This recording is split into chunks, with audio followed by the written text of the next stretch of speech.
Shumosini olib qoluvdi.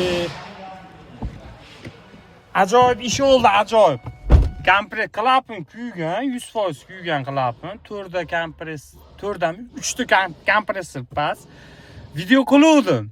Video qilib rosa gapirib, kilometrlargacha gapirib, hamma yo'qlimda qarasam, telefon qatib qolgan ekan. E'tibor bermayapsiz. Akalar 117 ming yurgan Asakadan mashina olib qo'yganmiz mana. Xudo xolisa tekshirdik. Uchinchi kamerada kompressor tushgan. Shuni hisobiga motorda qaltirashiga sabab shu. Endi birinchi o'rinda galovkani qilib olishing kerak. Galovkani ochmasdan podushka, zaslonga, programma, bu qilishda bir tili foydasi yo'q, bilasizlarmi? Galovkani birinchi 100% qilamizda, xudo saqlasin, qaltirab qolsa, boshqa joydan ishlaymiz. Xudo xolisa unaqa bo'lmaydi.